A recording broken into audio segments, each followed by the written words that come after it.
Old cities are full of sealed spaces, bricked doors, blocked arches, ground floor halls that clearly once opened to the street and no longer do, stone frames that lead nowhere, wide openings reduced to narrow windows, public-facing rooms turned inward, darkened, repurposed, or simply erased behind a wall that came later.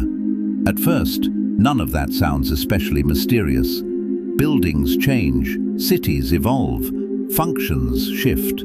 A room that once mattered can become storage, then an office, then dead space, then a forgotten detail no one notices anymore. That is the official comfort of old architecture. Things changed, needs changed, the city adapted. And sometimes that explanation is completely true. But the longer I looked at old European civic buildings, market halls, guild structures and municipal facades, the less satisfied I became with that answer, because the pattern is too consistent, too physical, too visible once you start noticing it. These are not random sealed rooms. They tend to appear where access once mattered most, at street level, at market level, at the threshold between ordinary people and the systems that govern trade, measurement, debt, pricing, and public trust. And that is where the question stops being architectural, because the real mystery is not why a room was closed. The real mystery is this: what kind of public life once depended on that room being open? We are not used to thinking that way anymore. To a modern person, a room is just a room, a space inside a building, useful or unused, occupied or empty. But in older cities, some rooms were not passive interiors. They were part of the mechanism. They were where commerce became visible, where measurements could be checked, where debts could be acknowledged, where prices could be challenged, where standards were not hidden in institutions too distant to enter, but physically present in buildings ordinary people could walk into. The room was not the backdrop to public life. The room was one of the tools that made public life possible. And that distinction changes everything. Take the Cloth Hall in Ypres. Completed in the early 14th century, it was not simply a beautiful civic building. It was a machine for public commerce, enormous in scale, built directly into the market system of the city. It opened through dozens of ground-level entrances onto the public square. Not one ceremonial entrance for elites, not one guarded entry point through which permission could be managed. Multiple doors, repeated access, direct permeability between market life and the interior of trade. That matters. Because transparency here was not an idea. It was a floor plan. If goods were being traded, they were being traded in a structure whose very design allowed repeated public approach. Access was not symbolic. It was built in stone. And once you understand that, the doorway changes meaning. A sealed arch is no longer just an old alteration. It may be the scar left by the removal of a public right. That same logic appears elsewhere. In cities across medieval and early modern Europe, civic and commercial functions were often not cleanly separated the way we separate them now. The market was not hidden from governance. Measurement was not hidden from the public. Accountability was not always outsourced to distant bureaucracy. At the Palazzo della Ragione in Padua, law and commerce stood almost literally on top of each other. Market activity below, civic authority above. Not in separate worlds, but within one architectural body. And that arrangement tells you something profound about how an older city understood itself. It did not imagine economy as a private black box that ordinary people were expected to trust from a distance. It imagined economy as something that had to remain physically legible, visible, testable, enterable. That is a very different civic philosophy from our own. And the more specific examples you examine, the stranger the contrast becomes. In England for centuries, bread and ale were not simply sold according to whatever price the seller wanted. Standards existed, formulas existed, public enforcement existed. Weights and measures were not abstract concepts floating somewhere in the law. They had physical form. They were stored, maintained, checked, handled, compared. This is one of the most important details modern people tend to miss. Verification used to require a room, not a portal, not a customer service chain, not an institutional process so complex only specialists could navigate it. A room, a place you could physically enter, a place where the standard existed in material form, a place where the difference between being cheated and not being cheated could, in some cases, be tested by showing up. And once you see it that way, the disappearance of these rooms stops looking minor. Because what happens when the room disappears? What happens when the architecture that allowed ordinary people to physically approach standards, witnesses, procedures, and public economic life is gradually sealed, narrowed, reclassified, or hidden behind a new layer of use? The answer is not immediately dramatic. That is what makes it powerful. Nothing explodes. No revolution announces itself in a single wall. No king declares that the public shall no longer enter. Instead, the process is quiet. A hall becomes an office. A gallery becomes storage. A trading room becomes an archive. A public chamber becomes administrative space. An open threshold becomes a window. A window becomes a wall. And because each change looks practical in isolation, the larger transformation becomes difficult to see. But stand far enough back, across enough buildings and enough decades, and the pattern starts to sharpen. The enclosure did not stop at fields. It moved indoors. We usually associate enclosure with land, and rightly so. Common fields, open rights, shared use, local access, all of that was gradually reduced, formalized, privatized, restricted. That history is well known. What receives much less attention is the indoor version of the same process. Not the enclosure of pasture, but the enclosure of procedure. Not the fencing of land, but the sealing of civic rooms. What had once been open by custom became closed by authority. And authority did not always need brick. Sometimes it used paperwork, sometimes reclassification, sometimes renovation, sometimes institutional language. Sometimes the room remained physically present, but the public meaning of it was gone. That distinction matters because the modern equivalent of a sealed room does not always look sealed. Sometimes it looks completely open. A square that appears public but is privately controlled. A building that appears civic but is accessible only through credentials, appointments, permissions, procedures. A hall that still stands where it always stood, but no longer performs anything like its original public function. The facade survives, the access does not. And this is where the argument becomes uncomfortable. Because if older cities once contained architectural mechanisms that allowed ordinary people to witness, verify, challenge, or physically approach economic life, then the sealing of those rooms is not just a story about architecture. It is a story about what kind of public we used to be.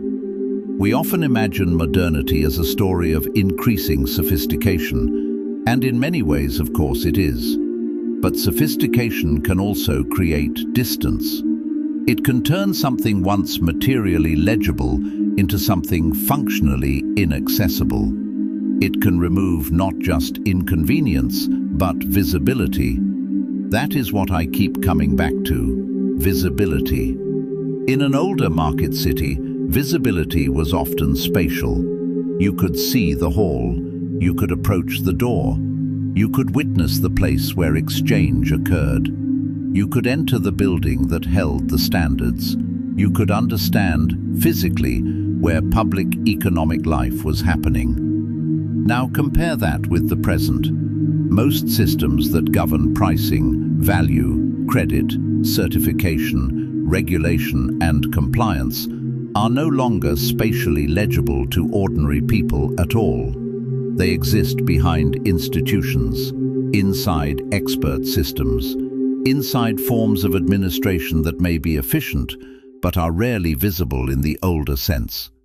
And maybe that is why old sealed rooms feel so charged, because they remind us that public life once had a physical threshold, and that threshold could be closed. You can see the emotional power of that in buildings where sealed spaces were later reopened. Again and again, once walls come down, the story of the building changes. A hidden chamber, a buried screen, a forgotten lower level, a blocked gallery, a concealed route. The official version of the structure turns out to be incomplete because the building had continued carrying an earlier truth under a later surface. That pattern should trouble us more than it does, because buildings do not seal meaningful rooms for no reason. And once a room that served public verification, public witnessing, or public access is sealed, what replaces it is rarely another room with equal openness. Usually, what replaces it is control. Control by institution, control by expertise, control by private management, control by administrative friction, control by the sheer fact that what was once visible now has to be trusted from a distance. To be clear, I am not arguing that the past was pure, fair, or democratic in some romantic sense. It wasn't. Medieval and early modern cities were unequal, punitive, and often brutal. Access was not universal in the modern moral sense. Power was still power. But older civic architecture often made one thing materially unavoidable. Economic life was happening somewhere you could point to, somewhere with doors, somewhere with walls, somewhere people could gather, witness, compare, accuse, defend, measure, and confirm. That does not mean justice was guaranteed. It means the process had a location. And when a process has a location, the public can orient itself around it. That is not a small thing. Once that location disappears, the public does not necessarily lose all rights at once, but it loses something subtler and in some ways more important, the physical ability to feel where public life is happening. That loss is hard to quantify, which is exactly why it is so easy to ignore. A bricked arch does not come with a plaque explaining what died behind it. A sealed room does not announce, "This used to be where ordinary people could inspect the standards by which they were governed." It just sits there, altered stone, mismatched mortar, a blocked rhythm in a facade. You walk past it and assume the building has always been that way. But buildings do not close their own mouths. Somebody closes them. Somebody decides that a room no longer needs to be entered by the many. Somebody decides that what was once public process can become private function, and that the loss will be small enough, slow enough, bureaucratic enough that no generation will see the whole pattern clearly. And maybe that is the most powerful part of all of this. The transformation did not need to be hidden because it was never dramatic enough in any one moment to trigger alarm. One room becomes an office. One market floor becomes administrative storage. One open bay is bricked up. One entrance is narrowed. One standard is moved elsewhere. One procedure becomes internal. Individually, each change is explainable. Collectively, they form a new city. A city where public life still exists, but is less physically enterable. A city where accountability still exists, but is more mediated. A city where the right to witness becomes weaker because the place of witnessing is no longer obvious, no longer open, or no longer there. And that is why the title of this video matters. Why were so many public rooms sealed? Not because every single one held some great secret, not because every blocked doorway hides a conspiracy, not because every old market hall conceals a lost civilization, but because enough of them seem to point in the same direction, toward a long, quiet shift away from physically accessible public life, toward a world in which the rooms that once made common verification possible were gradually removed from common use, toward a city whose most important processes became harder to see, harder to enter, harder to challenge, and easier to trust blindly, because the architecture of trust had been replaced by the architecture of distance. That is what gives these sealed rooms their weight. They are not just old spaces, they are compressed political history. A bricked doorway may be the physical residue of a time when ordinary people could cross a threshold that no longer exists for them now. A sealed gallery may mark the place where the public once stood close enough to a process to understand it. A closed civic chamber may be evidence that access itself used to have an address. And if that is true, then the loss is larger than architecture. It means we may have inherited cities whose visible surfaces no longer tell us how public life actually works. The facades remain. The institutions remain. The language of openness remains. But the rooms changed. And sometimes history changes most decisively not when a building disappears, but when it stays in place and quietly stops letting the public in. So the next time you walk through an old city and notice a sealed ground floor arch or a blocked entrance that clearly once led somewhere important, do not ask only the simple question. Do not ask only, "What was this room?" Ask the harder one. What kind of public life once depended on it being open? Because if enough of those rooms were closed, one by one, over generations, then what was sealed may not have been storage or trade or access alone. What was sealed may have been the physical habit of public accountability itself. And if those rooms still exist, hidden behind later walls, renamed by later uses, reduced to oddities in buildings nobody reads carefully anymore, then the question is no longer just historical. It is personal. Because once the public rooms are gone, how would you know what kind of access you lost? And if the city still carries the scars of that closure in brick, mortar, blocked arches, and altered stone, then maybe the walls are not the end of the story. Maybe they are the part that survived long enough for us to notice. And maybe the strangest thing is not that so many public rooms were sealed. Maybe the strangest thing is that we stopped asking what was taken with them.